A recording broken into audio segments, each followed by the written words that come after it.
Good morning, Daddy. Daddy? Daddy. Daddy.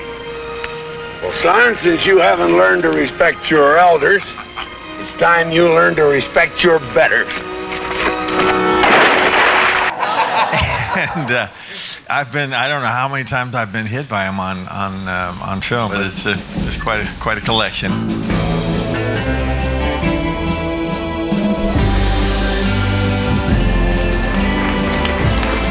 My dad was a real adventurer, and I grew up in Florida. And he made me a big fan of Westerns. My dad did, because he'd be watching a movie with let's say, Jimmy Stewart, and they shot it at Lake Louise. And he'd say, that's where we're going this summer. So we would hook up our 1949 two-door, non-air-conditioned AM radio 49 Ford to a 22-foot Airstream with no bathroom. And 5 of us, yes, Mom, Dad, my older sister Margaret, me, and my younger sister Trudy would pile into that car, and we would leave Florida for places where it was much cooler. And one summer, we got so lucky, well, I think we were lucky every summer to have done this, but one summer, the summer of 1955, I think I was 7 years old, we went to Monument Valley. It just so happened that a John Wayne movie was being filmed there. John Wayne, John Ford, and it was The Searchers. I know it could have been The Conqueror. I could have been really lucky, but you know, it was The Searchers. I'm thrilled that it was The Searchers. They were shooting it on an Indian reservation, and so we went to Goulding's, which was the trading post there, and left our 49 Ford and got a guide who took us onto the reservation in a 4-wheel drive Jeep. And I had on my Davy Crockett t-shirt, you know, with Bess Parker on it. We went over these beautiful sand dunes and these rock formations that we had never seen before. It was incredible, and we all know that location now. We come up over this butte and we see all of these cameras and trucks and horses and guys just all filling the space. We stood there and watched the scene be repeated over and over again. And I said, well, this is movie making, but I guess I've got the bug. And my dad, who is as fast with a camera as John Wayne was twirling that rifle, he shot some great pictures, and he took a picture of me sitting on John Wayne's knee that is cherished and a great memory. And that is probably one of the highlights of my life, being there and then now seeing that movie get the respect that it deserves, because when it came out, it made money. It was successful, of course, but the critics just thought that it was a typical John Wayne shoot 'em up. Each time you see it, it just gets better and better and better. And it was shot in VistaVision, which is a larger format than we were used to seeing. And so the monuments towered. It was like an early version of IMAX, I think is what it was. But it just gets so good, and he's so intense and wonderful in that movie. It's John Wayne as Ethan Edwards, who had a rare kind of courage. So we'll find him in the end, I promise you. We'll find him. Somebody who was in that movie is here today, Patrick Wayne. And Patrick, would you come up here and tell us a little bit about this?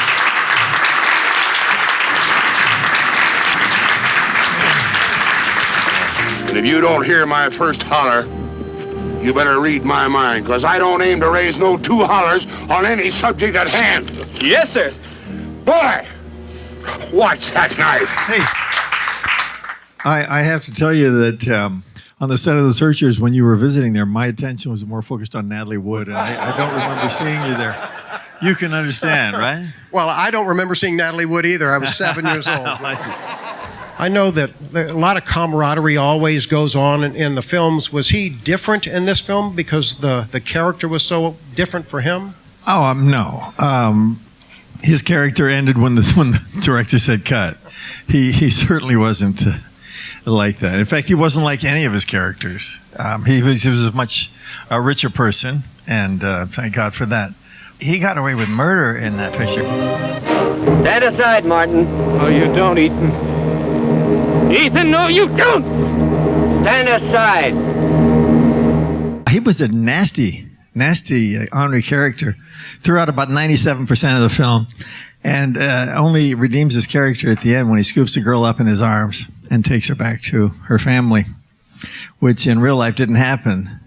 She went on to stay with the Indians, and her son was Quanah Parker. Duke was an undergraduate at USC when I first saw him. He was young Duke then, now he's old Duke. He was our prop man, or third assistant prop man during his summer vacations. I asked him what he wanted to do, what he was studying for. Was he taking pre-med, pre-legal? And he said, no, he wanted to be a director. So eventually he drifted into small parts and into bigger ones, and when the story of Stagecoach came along, I said I'd like to have Duke for it. When he was very young, John Ford took a liking to him but didn't give him a part until 1939 with Stagecoach. And then when he did, he embarrassed him, he berated him. You talk too much, Gatewood. Don't switch, don't phase. Take it easy, Gatewood. We may need that fighting before we get to the ferry. You wouldn't be much good in a fight, you jailbird. Oh, leave the kid alone. He's handcuffed. I guess that's typical for what John Ford did with some of his actors. No, every single one. And he did it with you? He really didn't do it with me, but it doesn't matter because you're still waiting for it to happen. And you know, you're very conscious of this, is like the waiting for the other shoe to fall. So one day they're on the set, and you know, my dad has never had this kind of a part in this kind of a film before. So he's a new guy. And Ford says to him, you want to come and watch the dailies? You want to watch the rushes from yesterday's shooting? And he says, great. So they go in there at lunchtime, and they're watching, and it was a scene where Andy Devine was driving the stagecoach, except it was a close-up of Andy. It's just a cowboy close-up. He had the reins like this, and there were no horses there. The stuntmen were holding the reins off like this. And he goes through the stuff, and so at the end of it, Ford says, well, what'd you think of the Russian? He says, oh, they look great, Coach. Everything looks great. He says, well, did you see anything there? He says, no. He says, but really, I mean, did anything bother you? He kept pestering. He says, well, the only thing was those stuntmen, they didn't keep a tight grip on those reins. They were kind of loose and floppy, and it didn't look real, like he would be holding a six horses on the ring. So I see. They go out. After lunch break, Ford yells, he calls everybody to attention. You could have heard a pin drop in there. And he says, I just watched the rushes with Duke. And he says, Andy Devine can't drive a team of horses. and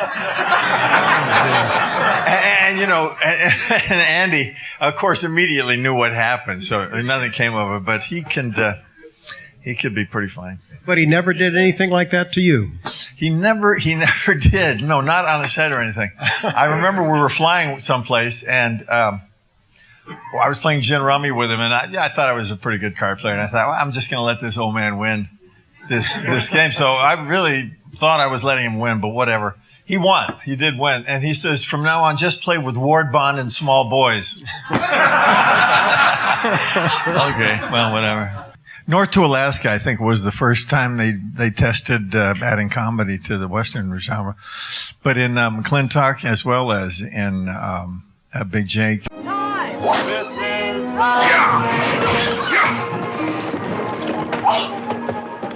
Devlin Ward, what are you trying to do? Kill us? Rather have your friend drive?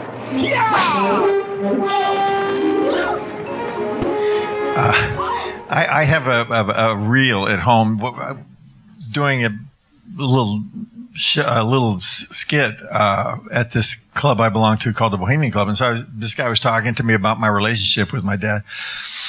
And I said, my dad was really very sensitive, very, very willing to listen to what I had to say and really concerned about, how he's feeling and everything. Well, let me give you an example. And then I roll this reel of film. Step down off of that carriage, mister.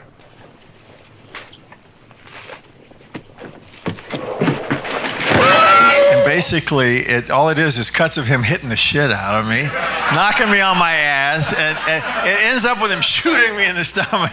If you're my father, if you love me, you'll shoot him. Well, I'm your father, and I sure love you, so...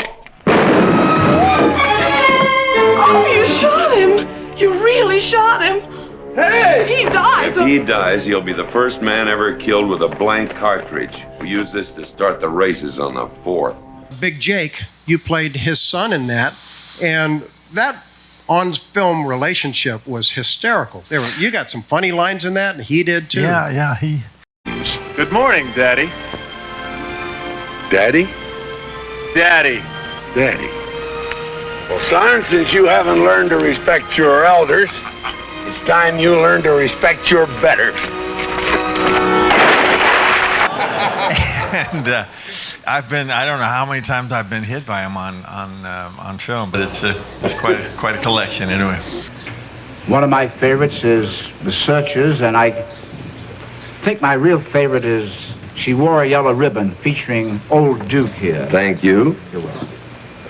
She Wore a Yellow Ribbon. He was, I don't know, he was probably in his late 30s, playing a guy retiring from the cavalry, character role. And I think Red River might have been the first one that enabled him to jump across, and people suddenly realized he was an actor. He aged tremendously in that. He again started off as a young man and got an older character. He also was working with a pretty good actor too, Monty Cliff. Yeah, great film. The last one he did, I couldn't look at for 10 years. And when I finally got around to looking at it, it's probably one of the finest performances as just a pure acting performance. John Wayne gives the most remarkable performance of his career. I'm a dying man, scared of the dark. As he recreates the final days. There's more to being a man than handling a gun. Of the man they called the Shootist. Rarely was he ever a vulnerable person on screen, but he certainly showed some vulnerability in that film. John Wayne still finishes on or near the top of the popularity polls today. You know, how did that happen? I got a card from an 18-year-old girl, graduated from high school, and she says, "I'm just a huge fan of your father's." It is really, I can't explain it. When my father passed away, my brothers and sisters and I decided as a legacy to his name that we would work for cancer cure, cancer research. And we established with a couple of research scientists, surgeons, and doctors, a clinic to do cancer research, called it the John Wayne Cancer Institute. But, we just thought, well, we'll do whatever we can do. And, when this goes. But if you had told me in 1979 that 35 years later we'd be standing up here talking, that his celebrity, his popularity would be as strong today as it was then, or even stronger, we would have said you're crazy. But it really has worked for us. I mean, we've been able to do some fantastic things using his name to gain awareness of what we're doing and to raise money, and so it's worked out really well. But I don't have, thank you. I don't have any explanation for why he is still popular. This poll you're talking about, the Harris poll, is taken kids between the ages of 18 and 26, and he's been dead 35 years, so. How do they put him up there? I don't know. Patrick, thank you for being here. Wonderful. Well, I like to work in Westerns because they're usually simple, uncomplicated stories. They're folklore in its purest form. Cowboy's a little more than 100 years old, yet he's had more written about him than any real or fancied figure in all history. His way of life and earthy approach to survival have been an inspiration to kids and grown-ups in all nations of the world. Thanks for watching. I hope you enjoyed today's show. We sure enjoy bringing them to you. If you like it, subscribe, share, and ring that bell, because if you ring that bell, you'll be notified when our next episode is going to appear. We do post them every Sunday morning. We've been doing it for over 7 years. I'm going to catch my breath and do another one. See you next time.